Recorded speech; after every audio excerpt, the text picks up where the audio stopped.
అర్హులైన ప్రతి ఒక్కరికి ఇందిరమ్మ ఇళ్లు పారదర్శకంగా గ్రామ సభల్లో లబ్ధిదారులకు ఎంపిక. త్వరలో సర్వేయర్లు, గ్రామాధికారుల నియామకం. రెవెన్యూ, పౌర సంబంధాల శాఖ మంత్రి పొంగులేటి.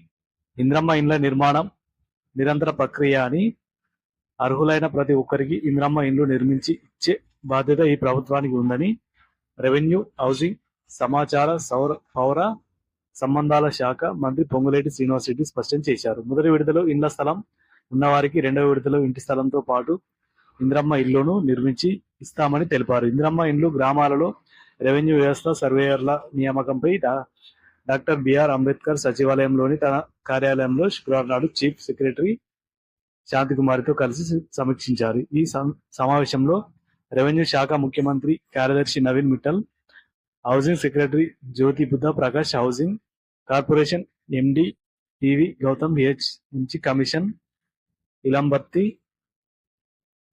తదితరులు పాల్గొన్నారు. ఈ సమావేశంలో ఇందిరమ్మ ఇల్లు నిర్మాణానికి అవసరమైన ఇంజనీరింగ్ విభాగాన్ని సమకూర్చుకోవడం, ప్రతి రెవెన్యూ గ్రామానికి రెవెన్యూ అధికారి నియామకం, సర్వేలో నిర్ణయాకంపై సమావేశంలో సుదీర్ఘంగా చర్చించారు. అంటే ఇది ఒక దినపత్రికలో ప్రచురితమైన వార్త.